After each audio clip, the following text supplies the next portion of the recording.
네, 여러분 반갑습니다. 너무 잘 오셨어요. 어, 우리 시간에 한번 옛날 얘기 한번 해볼까요? 옛날 얘기. 우리 청년 이부 형제자매들에게는 한 10년 전, 15년 전 일인데요. 우리 고등학교 때, 고등학교 때 배웠던 그 얘기 한번 떠올려 볼까요? 고등학교 때 여러분 산업혁명 배운 거 기억나시나요? 산업혁명. 18세기 중반에 영국에서 일어났던 어떤 사회적인 그리고 경제적인 구조의 변혁이죠. 농업 중심의 세계에서 이제 경제와 산업 사회로 세상의 판이 바뀌어 버린 그런 일이었어요. 그러면서 사람들의 생활 수준이 쭉 올라가 버렸습니다.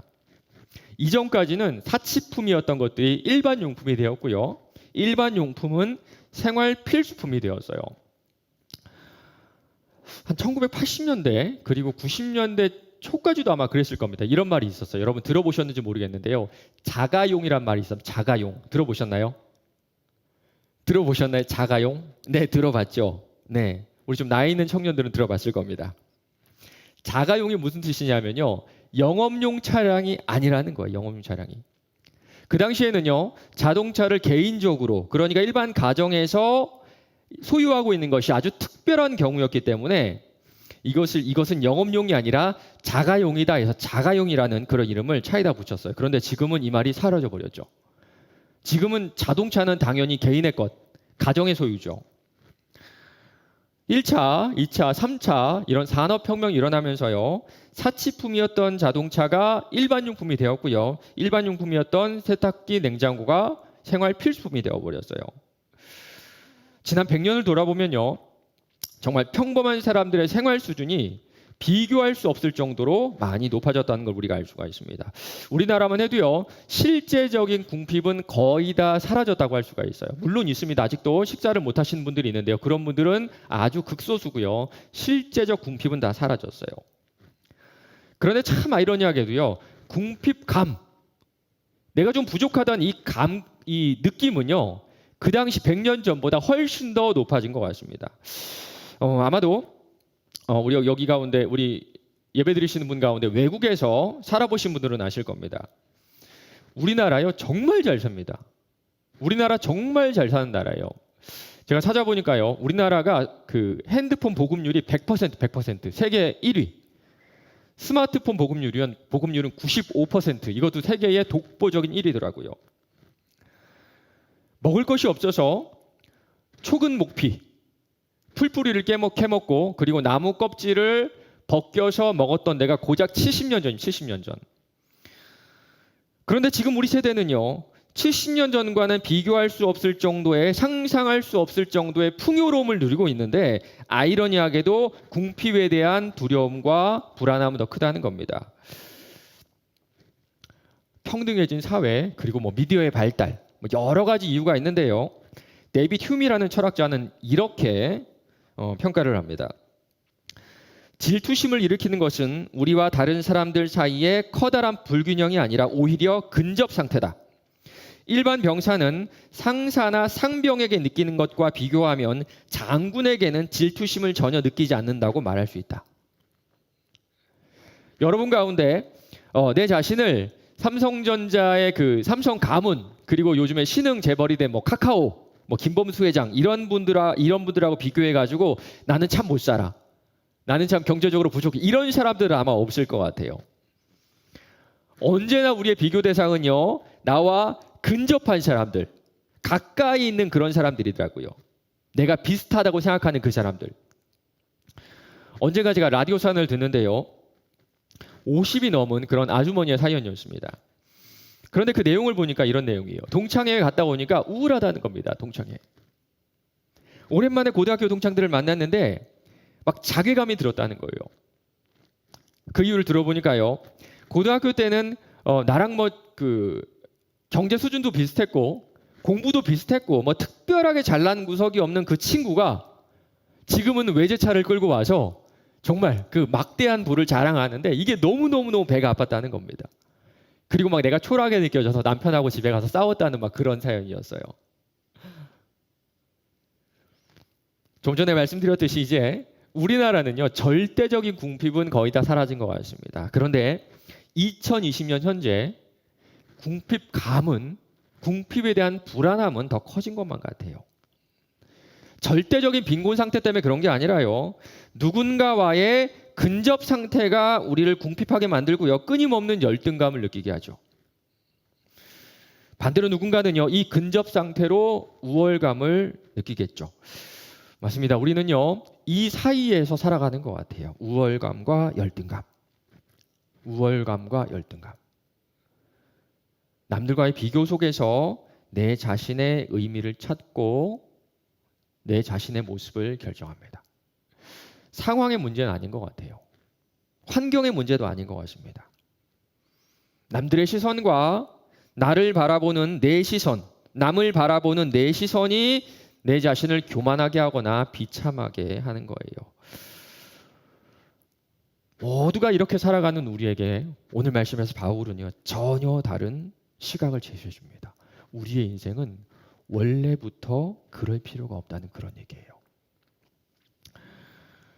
오늘 말씀에서 바울은요, 우리가 열등감과 우월감에서 벗어나 살 수 있는 그런 이유를 말해주고 있는데요. 오늘 말씀을 통해서 그리스도인의 진정한 자유를 깨닫는 시간 되기를 간절히 바랍니다. 오늘 본문 말씀 같이 읽어볼까요? 갈라디아서 5장 26절에서 6장 5절까지입니다. 갈라디아서 5장 26절에서 6장 5절까지. 우리 짧은 말씀이니까요. 우리 다 같이 한번 읽어볼까요? 우리 지금 영상으로 예배 드리시는 분들도 꼭 저랑 같이 읽으셨으면 좋겠어요. 갈라디아서 5장 26절부터 6장 5절까지 같이 읽겠습니다. 헛된 영광을 구하여 서로 노엽게 하거나 서로 투기하지 말지니라. 형제들아, 사람이 만일 무슨 범죄한 일이 드러나거든 신령한 너희는 온유한 심령으로 그러한 자를 바로잡고 너 자신을 살펴보아 너도 시험을 받을까 두려워하라. 너희가 짐을 서로 지라. 그리하여 그리스도의 법을 성취하라. 만일 누가 아무것도 되지 못하고 된 줄로 생각하면 스스로 속임이라. 각각 자기의 일을 살피라. 그리하면 자랑할 것이 자기에겐 있어도 남에게는 있지 아니하리니 각각 자기의 짐을 질 것이라. 아멘. 지난주 말씀에서 우리는요, 성령의 열매를 맺어야 한다는 것과 성령의 열매를 맺는 방법에 대해서 같이 나눴죠. 저는 지금 앞으로 여러분의 미래를 어떻게 될지는 잘 모르겠어요. 그리고 거기에 대해서 제가 예측하거나 예언하는 건 상상도 못할 일입니다. 그러나 한 가지 확실하게 예언할 수 있는 게 있는데요. 그게 뭐냐면요, 지금 여러분이 추구하는 그 모든 것들이 100년 후에는 다 사라진다는 겁니다. 우리 주님 앞에 가져가지 못할 정도가 아니라 말씀드리지도 못할 정말 수치스러운 그런 것들만 될 거예요. 아마 10대 때는 학력이겠죠. 내가 어느 대학에 가느냐, 내가 명문대학에 가느냐 못 가느냐, 인서울에 가느냐 못 가느냐. 20대 때는 직업이겠죠. 내가 어떤 직업을 선택하느냐, 내가 대기업에 들어가느냐 아니면 내가 사자 들어가는 직업을 얻을 수 있느냐. 30대, 40대 때는 아마 아파트일 겁니다. 아파트. 무조건 아파트예요. 내가 어느 아파트에 살 수가 있느냐. 내가 브랜드 아파트에 살 것인가, 그냥 아파트에 살 것인가, 아파트에 못 살 것인가. 50대가 넘어가면요, 다시 자녀들의 대학과 취업으로 갑니다. 우리는요, 여기에 시간과 마음을 다 쏟아요. 왜냐하면요, 이것들을 우리의 정체성으로 삼기 때문입니다. 당신 누구예요? 저는 어느 대학 다니는 명문대 다니는 사람이고요. 저는 대기업 다니는 사람이고요. 저는 사자 들어가는 직업을 가진 사람이고요. 목사는 제외입니다. 목사는 제외. 저는요, 어디 아파트 사는 사람이고요. 어떤 차를 타는 사람이고요. 다시 돌아가죠. 저는요, 제 아들이 어느 대학 다니는 그런 사람이고요. 하나하나 다 선하고 좋은 것인데요, 사탄은요, 이것으로 누군가를 판단하게 하고 이것으로 내가 내 자신의 가치를 매기게 한다는 겁니다. 그런데 우리 주님 만났을 때 여러분 이 얘기할 수 있을까요? 주님, 제가 SKY로 시작하는 명문대 나왔어요. 주님 보셨죠? 대기업에 취직해가지고 승진 잘해가지고 임원까지 갔습니다. 사장까지 갔어요. 주님, 제가 산 아파트를 보세요. 제가 10억에 샀는데요, 제가 30억에 팔았습니다. 주님, 제 자녀를 보세요. 저를 따라서 명문대 갔고요, 또 저를 따라서 좋은 직업을 가졌어요. 우리 주님 앞에 섰을 때는요, 우리 주님의 영광과는 관련이 없는 성취는 정말 아주 작은 것 하나까지 여러분의 머리를 쥐어뜯게 만드는 부끄럽고 수치스럽고 원망스럽고 후회하는 과거로 다 그 자리에서 변할 겁니다. 그러나 내 안에 성령의 음성을 듣고 그분에게 의지하는 사람은 그렇게 살지 않습니다. 왜냐하면 복음은 내가 내 자신을 바라보는 시선을 완전히 바꿔놓기 때문이에요. 만일 우리가 성령으로 살면 또한 성령으로 행할지니, 성령으로 완전히 새롭게 된 본성으로 살면요, 우리는 성령께서 원하시는 방식으로 원하시는 목적으로 삶을 살아가게 됩니다. 그 결과가 바로 26절이에요. 헛된 영광을 구하여 서로 노엽게 하거나 서로 투기하지 말지니라. 가장 먼저 헛된 영광을 구하지 않습니다. 여기 나오는 헛된 영광이라 하는 이 말은요, 두 가지 뜻이 더 있습니다. 첫 번째 뜻은요, 명예가 없음. 명예가 없음. 두 번째 뜻은요, 자만심. 전혀 다른 뜻 같죠. 명예가 없음, 자만심. 그런데요, 같은 맥락에서 우리가 살펴볼 수가 있어요. 지금까지 제가 수많은 청년들을 만나보면서 느낀 게 한 가지가 있다면 그게 뭐냐면요, 내 자신의 가치를 있는 그대로 인정하지 않는다는 겁니다. 대부분은요, 남들과의 비교를 통해서 내 가치를 입증하고요, 나도 다른 사람을 그렇게 판단해요. 아마 이번 추석 연휴 때 또 일가 친척들을 만난 분이 있다면 좀 만나기 싫었던 그런 분들도 아마 있었을 겁니다. 여러분, 이런 경우 있지 않나요? 나랑 좀 나이가 비슷한 내 사촌이 있는데 그 친구가 나보다 더 좋은 대학에 갔거나 뭐 고시에 붙었다거나 더 좋은 곳에 취업하면요, 괜히 주눅이 들고 마음이 별로 좋지 않아요. 반대의 경우에는 어떻습니까? 괜히 자신감이 생기죠. 괜히. 맞습니다. 복음이 없는 우리의 마음 상태가 바로 이렇습니다. 누군가의 비교를 통해서 자만에 빠지거나 열등감을 느껴요. 오늘 말씀 한번 보세요. 헛된 영광을 구하는 결과가 두 가지인데요, 첫 번째로 서로 노엽게 하고요, 두 번째로 서로 투기하는 겁니다. 팀 켈러 목사님은 이 두 가지를 이렇게 해석해요. 노엽게 한다는 것은요, 우월감에 차 있는 사람의 자세라는 거예요. 혹시 여러분은 이런 경험 있나 모르겠어요. 저는요, 미국에 살면서 종종 이런 것을 경험했는데요, 백인들은요, 유색 인종에 대해서 보이지 않는 우월감이 있어요. 자기들은 없다 그래도 보이지 않는 우월감이 있어요.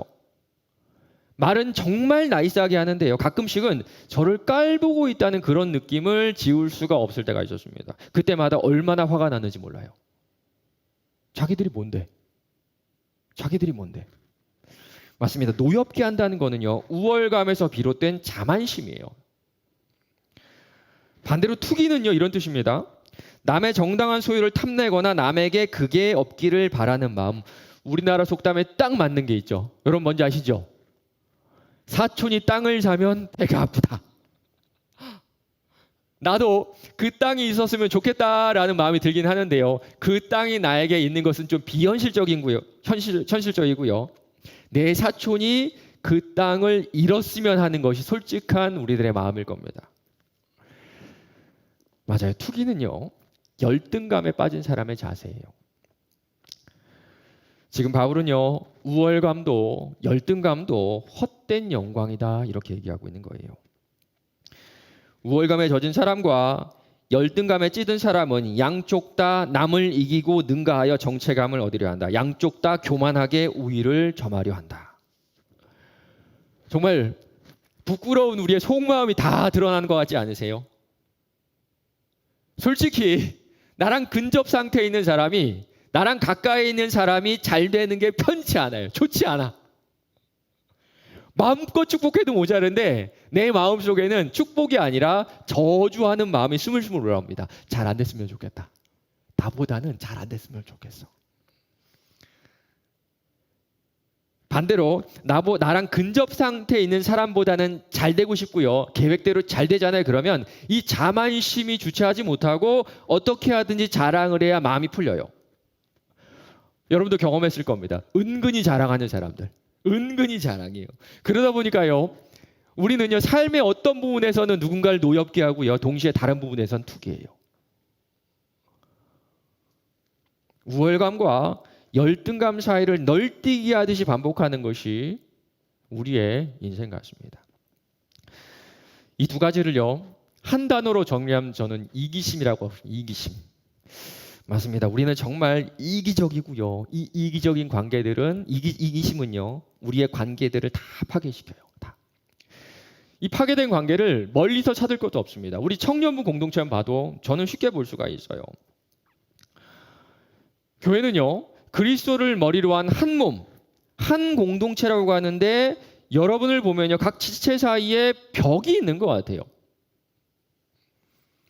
멀리서 보면 맑은생 광천교회라고 한 몸 맞는데 실제로는 각 지체가 일정 거리 이상 떨어져 있거나 일정 두께 이상의 벽이 쳐져 있는 것이 솔직한 우리의 모습 아닌가요? 맞습니다. 우월감과 열등감으로 정체성을 세워가는 우리에게 우리 서로는 자만심을 얻는 수단인 동시에 열등감을 느끼게 하는, 피하고 싶은 존재가 되기도 하는 거예요. 교회 안에서 우리가 서로 말로는 형제, 말로는 자매, 말로는 가족, 말로는 한 식구 이렇게 하지만 실제로 한 몸인 것을, 한 형제인 것을, 한 자매인 것을 경험하지 못하는 이유가 바로 이것입니다. 여전히 육신의 소욕으로, 여전히 내 자만심의 희생양으로, 여전히 내 투기의 대상으로 내 형제 자매를 보고 있는 거예요. 이런 부족한 우리들에게 바울은 오직 복음이 우리를 형제와 자매, 한 가족으로 만들어준다고 하는 겁니다. 1절이에요. 형제들아, 사람이 만일 무슨 범죄한 일이 드러나거든. 교회 안에서 어떤 사건이 터지잖아요. 그러면요, 이 사건을 대하는 태도가 두 가지입니다. 첫 번째는요, 가장 많이 볼 수 있는 태도인데요, 정죄입니다. 정죄. 우월감에 빠진 사람들을 보면요, 얼마나 많이 비판하는지 몰라요. 얼마나 신랄하게 비판하는지 모릅니다. 잘못한 거 맞아요. 그거 죄 맞습니다. 그런데 자세히 들여다보면요, 나는 그런 죄를 짓지 않은 선한 사람이라는 것이 상대방을 정죄하는 근거가 되더라고요. 결국에 남는 거는요, 의로운 나와 죄인인 너, 이거밖에 없어요. 반대로 열등감에 빠진 사람들은요, 입을 다물어 버립니다. 혹시나 내가 그 이야기를 꺼냈다가, 그 죄를, 그 약점을 꺼냈다가 그 사람과의 관계가 틀어질까 봐 죄를 보고도 지적하지 않아요. 이 두 가지 태도가 우리를 분리된 지체로, 말만 한 몸인 한 공동체로, 그런 관계로 만들어 버리는 겁니다. 그렇다면 한 몸된 형제, 한 몸된 자매로서 우리는 어떻게 해야 될까요? 2절입니다. 너희가 서로 짐을 지라. 그리하여 그리스도의 법을 성취하라. 우리는 양극단에 있죠. 정죄하거나 간과하거나. 그러나 양쪽 모두 놓치고 있는 것이 하나 있습니다. 우리 1절을 다시 한번 볼까요? 온유한 심령으로 그런 자를 바로잡고. 죄에 깊숙이 빠져있는 사람은요, 누군가의 도움 없이는 그 죄에서 나올 수가 없습니다. 우리가 그 죄를 보고 간과해서는 안 된다는 거예요. 그러나 반대로 옳고 그름만 따지면서 정죄하는 것도 답은 아닙니다. 이 말씀에 나오는 바로잡다라는 이 단어는요, 어떨 때 쓰이는 말이었냐면 그 어긋난 뼈를 바로잡을 때, 탈골된 뼈를 원래대로 돌릴 때 쓰던 그런 말이에요. 저는요, 이 팔이 탈골된 그 아이를 본 적이 있는데요, 정말 고통스러워 하더라고요. 그런데 그 뼈를 다시 맞추는 건요, 더 고통스럽대요. 여러분 같으면 어떻게 하시겠어요? 맞추는 그 과정이 더 고통스러우니까 그냥 두실 거예요? 맞춰야죠. 그 순간은 아프더라도, 그 치료의 과정은 아프더라도 맞춰줘야죠. 맞습니다. 우리가 누군가의 죄를 지적하는 목적이 바로 여기에 있습니다. 옳고 그름의 기준을 딱 세워놓고 너 죄인, 너는 죄인, 이렇게 정죄하기 위해서가 아니라 상대방이 제자리로 돌아오기를 바라는 마음으로 그 사람의 죄를 지적하는 겁니다. 정말 아픈 과정이기 때문에 사랑이 없으면요, 이 상처밖에 남지 않아요. 그래서 온유함으로, 온유함으로 감당할 수밖에 없는 겁니다. 온유한 심령으로 그러한 자를 바로잡고. 그리고 이 문제를 지적하는 그 사람이 온유할 수밖에 없는 이유도 있어요. 너 자신을 살펴보아 너도 시험을 받을까 두려워하라. 사실 우리도요, 그 상황에 놓이면 똑같은 죄를 지을 수밖에 없는 죄성 가득한 죄인이잖아요. 결코 우월감을 가지고 그 죄를 지적할 수 없다는 겁니다. 가끔씩 커플들이 저를 찾아와가지고 이런저런 상담을 하는데요. 얘기하다 보면 어떤 생각이 드는 줄 아세요? 나도 그랬는데. 나도 그랬는데. 그리고 지금 나도 그런데. 형제들 가운데서는요, 가끔씩 저를 찾아와가지고 목사님, 제 여자친구와의 스킨십 때문에 정말 저 고민이 돼요. 저 어떻게 해야 될지 모르겠어요. 그런데 그때 어떤 생각 드는 줄 아세요? 나도 그랬는데. 나도 그랬는데. 정말 저도 그랬거든요. 저도 지금의 제 아내와 만나면서 연애를 하면서 이 스킨십의 문제 때문에 정말 힘들었어요. 그러다 보니까 야, 너 그러면 안 돼. 야, 너 그거 지금 간음이야. 너 죄야. 이런 말을 못 하겠더라고요. 그래서 저는요, 그냥 제 얘기를 해줍니다. 야, 나도 진짜 힘들었어. 그런데 나는 이렇게 이겨내려고 정말 많은 노력을 했다. 근데 정말 신기한 게요, 정답을 강요하지도 않고요, 그 죄를 정죄하지도 않았는데 그저 제 얘기만 했을 뿐인데요, 한결 가벼운 마음으로 돌아가는 것을 종종 경험할 수가 있었습니다. 2절 한번 다시 보세요. 너희가 짐을 서로 지라. 그리하면 그리스도의 법을 성취하라. 맞습니다. 우리가 누군가와의 죄에 관여하는 거는요, 정죄하기 위함이 아니라 그리스도의 법. 이웃을 내 몸처럼 사랑하셨던 그리스도의 삶을 따라가겠다는 결단이고요. 또 그 사람이 그리스도를 따라갈 수 있도록 도와주는 거예요. 짐진 사람을 도우려면 그의 옆으로 바짝 다가가서 사실상 그의 입장이 되어 내 힘으로 짐을 떠받쳐야 된다. 그리스도인은 경청하고 이해한 뒤 물리적, 정서적, 영적으로 상대방의 짐을 분담해야 한다. 그렇다면 어떻게 그 짐을 나눠줄 수 있을까요? 바울은요, 남의 짐을 질 수 없는 사람과 남의 짐을 질 수 있는 사람에 대해서 말해줍니다. 먼저 남의 짐을 질 수 없는 사람이에요. 3절 보세요. 만일 누가 아무것도 되지 못하고 된 줄로 생각하면 스스로 속임이라. 인간이요, 정말 교만한 게요, 조금이라도 잘난 구석이 있으면 자기가 뭐라도 됐냐, 어깨에 뽕이 이만큼 들어갑니다. 아마 여러분도 만나봤을 거예요. 대학만 좀 잘 가도, 직장만 좀 잘 구해도, 돈만 좀 벌어도요, 얼마나 기고만장해질지 몰라요. 그 마음속에서 이 자부심을 넘어선 자만심과 교만함이 솟아나오는데요, 나보다 그 분야에선 좀 못한 사람들 앞에서는 마치 내가 특별한 사람인 양, 내가 너와는 다른 특별한 존재인 양 누군가를 대하더라고요. 뭐 자기는 그러지 않는다 그래도요, 주변에 있는 사람들은 다 알아요. 이런 사람들은요, 누군가의 아픔을 봤을 때, 누군가의 어려움을 봤을 때 결코 남의 짐을 지지 않고 도리어 내 우월감을 드러내는 기회로 삼아요. 나는 그러지 않아. 나는 그러지 않는데 너는 그렇지. 이 세상에서는요, 뭔가를 이룬 사람일 수는 있어요. 그러나 우리 주님은 그 사람에게 아무것도 되지 못했다 평가하시는 겁니다. 반대로 그리스도의 법을 따라 살면서 남의 짐을 지는 사람은 이렇게 살고 있다 그래요. 각각 자기의 일을 살피라. 그리하면 자랑할 것이 자기에게는 있어도 남에게는 있지 아니하리니 각각 자기 자신의 짐을 질 것이라. 길지 않은 시간인데요, 목회를 하면서 제가 깨달은 게 하나가 있습니다. 목회자는요, 좀 하는 일의 특성상 사람들을 많이 만나잖아요.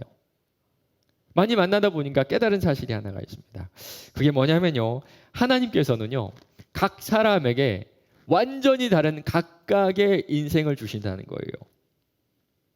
이 사람에게 주신 인생의 코스가 다르고요. 저 사람에게 주신 인생의 코스가 달라요. 그리고 그 코스 안에 있는 장애물들도요. 얼마나 각양각색의 다양한지 모릅니다. 어떤 사람은요. 가난함으로 그 인생을 단련해 가시고요. 어떤 사람은 부함으로 그 인생을 시험하세요. 어떤 사람은요. 그 인생길을 정말 짧은 인생길을 주시고요. 어떤 사람은요. 100년이 넘는 인생길을 주시기도 해요. 맞습니다. 우리 인생은요. 누구와 비교할 수 있는 게 아닙니다. 각각의 고유한 독특한 인생길이기 때문에 교만함과 열등감으로 다른 사람의 인생과 내 인생을 평가할 수가 없어요. 우리 모두는요. 각자에게 주어진 독특한 레이스에서 각각의 장애물들을 통과하고 있는 겁니다. 5절에 나오는 이 짐이라는 단어는요. 2절에 서로 져야 하는 이 짐과는 다른 짐입니다. 2절에 나오는 짐은요. 아주 크고 무거운 짐을 말하는 그때 쓰는 그 단어인데요. 5절에 나오는 이 짐은요. 배낭 정도의 가벼운 짐을 말해요. 아주 개인적이고 정말 나만이 질 수 있는 그런 짐이라는 겁니다. 제가 살아온 얘기를 잠깐 들어보세요. 저는요. 목사의 아들로 그리고 4남매의 셋째이자 장남으로 태어났습니다. 위로 누님 2분이 계시고요. 아래로 남동생이 하나가 있어요. 제가 7살 때 저희 아버지께서 저 영등포 쪽에 개척을 하셔가지고 저는 초중고 대학까지 그 영등포 그 지역에서 살았습니다. 그 가운데 저는 한 번도 좀 경제적으로 여유로웠던 적은 없었던 것 같아요. 고3을 마치고 대학을 가려고 하는데요. 이미 대학을 다니는 누님이 2분이 계시는 거예요. 곰곰이 생각해 보니까 저까지 대학을 가면 이거는 뭐 답이 안 나오는 그런 상황이어서 대학을 포기했습니다.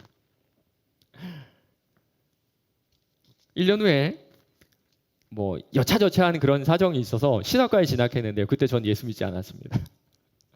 제가 예수 믿은 거는요. 신학과에 진학하고 군대를 갔다 와서 시간이 좀 지난 24살? 그때 제가 예수님을 인격적으로 영접했어요. 그리고 지금의 제 아내를 만나 결혼을 했고요. 제 큰아이를 낳았는데 큰아이가 17개월 때 정말 이 아이를 잃을 뻔한 적도 있습니다. 그러다 미국에 가서 공부하러 미국에 가서 둘째를 낳았는데요. 이 아이가 아플 때마다 얼마나 두렵고 무서웠는지 몰라요. 이 타국에서 의지할 사람도 없이. 그러던 중에 갑자기 쓰러져서 제가 병원에 입원을 했고요. 퇴원한 후에 이제 한국에 돌아가야겠다는 마음이 들었어요. 그리고 정말 우연한 기회에 우연한 방법으로 이력서도 내지 않고 이름도 알지 못했던 이 맑은샘 광천교회로 오게 된 겁니다. 전 세계에 이런 인생을 살았던 사람이 있을까요? 앞으로도 있을까요?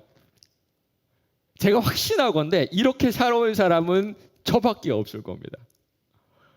저는요, 지금 저만의 인생, 저만의 코스를 달리고 있어요. 맞아요. 우리 모두는요, 완전히 다른 코스를 달리고 있는, 완전히 다른 인생길을 달리고 있는 각자이기 때문에 누군가에 비교해서 우월감을 느낄 수도 없고요. 누군가와 비교해서 열등감을 느낄 필요도 없어요. 우리가 해야 할 것은요, 하나님이 디자인하신 정말 독특한 나만의 이 인생길을 하나님이 주신 인생의 규칙대로 달리는 것, 이것밖에 없습니다. 그리고 지나온 여러분의 인생길 한번 돌아보세요. 물론 돈의 부족함도 마음에 남아있을 거고요. 열심히 노력하지 않은 것, 성취하지 못한 것도 마음에 남아있을 것 같습니다. 그런데 진짜 부족함을 느끼는 것은 결국 여러분 내 자신 아닌가요? 내가 그때 그렇게 말하지 말걸. 그때 내가 조금만 더 참을걸. 내가 그때 우리 주님께 조금만 더 충성할걸. 좀 더 순종할걸. 내가 그때 내가 내 것 좀 더 내려놓을걸. 맞아요. 지난 인생을 쫙 돌아보면요. 돈이 부족해서 후회되는 게 아니라 뭔가를 못 이뤄서 후회되는 게 아니라요. 성령의 열매가 설익은 성령의 열매가 달리지 않은 그런 내 자신이 보입니다. 저는요 이제 이 레이스를 달리면서 성령의 열매를 구할 수밖에 없어요. 성령의 열매 없이는요 달릴 수가 없는 그런 레이스입니다. 반대로 순종해서 걷다 보면 성령의 열매가 맺힐 수밖에 없는 하나님께서 그렇게 디자인하신 내 인생길이에요. 다른 사람의 전혀 다른 인생길, 전혀 다른 코스를 바라보며 우월감을 느끼거나 열등감이 맺히도록 설계된 그런 코스가 아니라는 겁니다. 그렇다면 나를 판단하는 기준은 내 자신밖에 되지 않을 것 같아요. 내가 달려온 길. 나만이 달릴 수 있었던 이 길을 돌아보면서 후회도 하고요. 마음껏 자랑도 할 수 있습니다. 이렇게 살았으면 더 좋았을 것을. 나 그때 정말 잘 살았어. 내 자신에게 마음껏 자랑하고요. 내 자신에게 내가 마음껏 스스로 평가할 수가 있는 겁니다. 이렇게 우리가 크죠? 내 짐을 지고 살아간다면요. 교만함, 열등함, 우월함 이런 것이 아니라 겸손함과 온유함으로 다른 사람의 무거운 짐도 기꺼이 도와줄 수가 있을 거예요. 말씀을 맺겠습니다. 여러분의 인생길은 어떻게 디자인되었나요? 우리 모두 각자 하나님께서 주신 인생길을 걷고 있기 때문에 더 우월하거나 더 열등한 인생은 없어요. 대신에 우리 이렇게 한번 살아보는 건 어떨까요? 제가 유학생활 중에 실천했던 그런 내용인데요. 누가 잘 되면 정말 기뻐해 주는 겁니다. 같이 공부했던 그런 분들 가운데 공부를 마치고 더 높은 과정에 이렇게 합격하신 분이 계셨어요. 그거를 모두에게 이렇게 은근히 자랑하는데 전부 다 그 표정 있죠. 참 눈꼴 시렵다. 참 뭐 저렇게 은근히 자랑하냐. 인간이 영물이기 때문에 다 알아요. 은근히 자랑해도 저건 자랑이다 다 알잖아요. 그 얘기를 듣고 하나둘씩 자리를 뜨는데요. 사실 저도 똑같은 마음이 들었습니다. 뭐 저런 거 가지고 저렇게 자랑하냐. 그래도 마음을 좀 가다듬고 축하한다는 말과 함께 좀 부족한 것 같아가지고 제가 좀 모시고 가서 커피를 사줬습니다. 그리고 마음껏 축복해 줬어요. 잘 됐습니다. 잘하셨어요. 앞으로 정말 잘 되실 거예요. 저 더 잘 되면 좋겠습니다. 그 이후에 그분이 달라졌을까요? 아닙니다. 똑같아요. 똑같이 은근히 자랑하면서 모두의 기분을 상하게 하고 다녔습니다. 달라진 거는요, 제 자신이었어요. 제 자신. 그렇게 축복하고 나니까요. 그렇게 정말 남의 일을 진심으로 축복하고 나니까요. 이제 남이 잘 되는 것에 대해서 더 이상 열등감을 느끼지 않더라고요. 누구를 만나도 그 사람의 그 인생 코스에 대해서 진심으로 축하해 줄 수가 있었습니다. 그러다 보니까요. 우월감을 느끼면서 누군가에게 내 자신을 자랑할 필요도 점점 사라지더라고요. 사랑하는 청년 여러분, 여러분의 인생의 레이스는요, 그 누구도 평가할 수가 없습니다. 반대로 다른 사람의 레이스도 평가하지 마세요. 그죠? 그 레이스 가운데 지친 분들이 있다면 예수님처럼 아무 조건 없이 그 짐을 같이 져주시길 바랍니다. 경청해 주시고요. 물리적으로, 정서적으로, 영적으로 그 사람을 좀 도와주세요. 그때 우리는 그리스도 안에서 한 가족임을 느낄 수가 있을 겁니다. 이런 소망 가지고 온유한 마음으로 서로를 돌아보며 또 서로를 돕는 우리 청년 공동체 되기를 간절히 바랍니다.